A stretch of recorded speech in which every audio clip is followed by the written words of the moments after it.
Jeg vil prøve at gå lidt mere i dybden omkring bindevævets funktion, som jeg har lovet jer lidt. Bindevævet er faktisk en af kroppens vigtigste systemer, men også ret overset i min optik.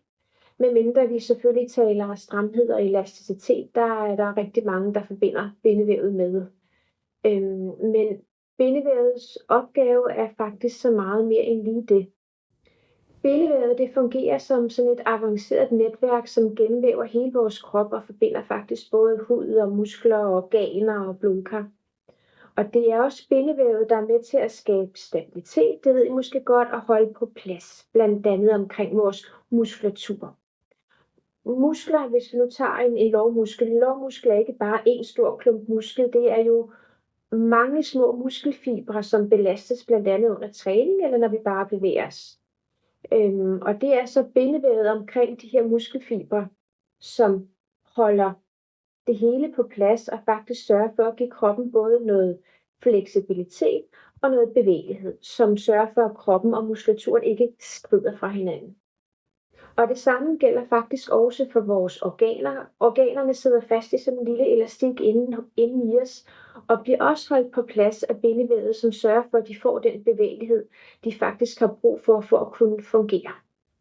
Selv har jeg jo haft ret store udfordringer med mit maveområde efter alle mine operationer, og mit bindevæv var blevet ret svækket, efter at jeg har haft alle de her indgreb og er blevet åbnet op så mange gange omkring min mavemuskulatur. Så sidste år, der fik jeg faktisk den her nye maveoperation, hvor jeg fik strammet mit bindevæv op omkring min kår.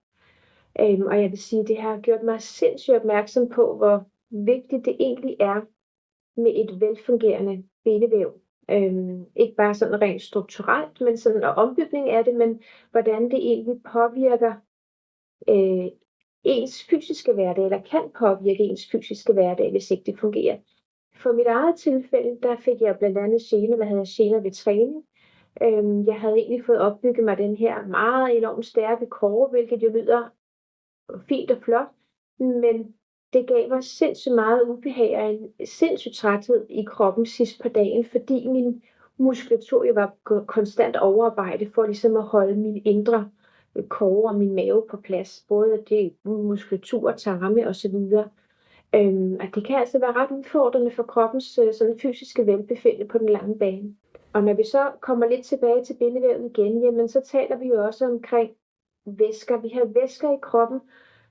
Vi har lymfevæsker, vi har vævsvæsker, som faktisk bevæger sig igennem bindevævet. Lymfevæsken transporterer jo vores affaldsstoffer, det ved I nok, og overskydende væsker væk fra cellerne. Alt det kroppen ikke har brug for længere. Og så har vi vævsvæske, som faktisk er det her lille, nu kalder jeg det skånsomme badekar, vores celler ligger i, som er med til at transportere næringsstoffer ilt frem til cellerne, så de kan fungere og vedligeholde sig selv. En ret vigtig funktion for vores velbefindende og for det at kunne regenerere kroppen. Og det er jo så her min evige snak om lysterapi rammer igen, fordi jeg taler så meget om, at lysterapi rammer helt ned på celleniveau. I hører mig rigtig tit sige det, men det er bare en super vigtig del at vide omkring lysets egenskaber, fordi den er sindssygt vigtig, og det er det, der gør lyset så effektivt.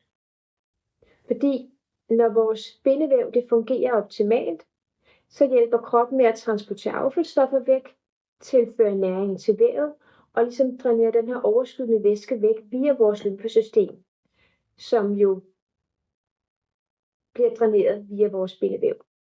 Så hvis bindevævet det bliver stift, eller det bliver belastet, for eksempel hvis du er uro i kroppen, eller man ikke får bevæget sig nok, så kan transporten af de her affaldsstoffer, som kroppen gerne vil af med, blive nedsat.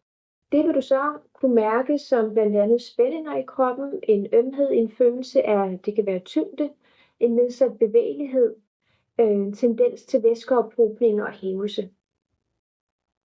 Ja, og så er jo faktisk også måden, vi bevæger vores krop på, og faktisk også måden, man sådan mærker sin krop på. Fordi vores bindevæv indeholder også noget så fint, som nu kalder jeg det sanseceller. Det hedder i daglig tale receptorer, men det gør, at vi kan fornemme og mærke vores krop. Ja, so what to do? Bindevævet har brug for 1. Bevægelse, 2. væske og 3. cirkulation. Cirkulation, det kan være mange ting. Jeg gør det jo ved brug af mit lysterapi, fordi jeg ved, hvad lysterapien kan. Cirkulation kan også være tryk, massage, det kan være mange ting, men lysterapien giver det her flow igennem kroppen, som kroppens balance har brug for. Jeg behandler kroppen, jeg behandler en helhed med min krop, med mit lysterapitæppe. Det ser jeg tit. Jeg lægger faktisk i det gerne 3-4 gange om ugen, eller sidder i det. Jeg bruger en halv time, gerne om morgenen. Jeg synes, det er sådan en dejlig start på dagen. Det giver mig et flow i kroppen. Mit Pro Plus panel, som jeg også ser mig tit bruge, det bruger jeg lokalt og rigtig meget PT på min nakke, fordi den tit driller mig. Jeg har som sagt noget begyndende slidgigt i nakken. Og så er der faktisk en klog dame, der en dag sagde til mig, at stress det sætter sig i nakken. Den skal vi også lige kigge lidt nærmere ind i den der. Men summa summarum, det handler jo bare om at støtte kroppen i det, den egentlig allerede er lavet til at gøre, nemlig at vedligeholde, reparere og skabe balance. Og mange anser jo faktisk stadigvæk lysterapien for udelukkende at være lidt en hudforskyndende behandling, bevares, hvilket den også er, men den er bare så meget mere end det.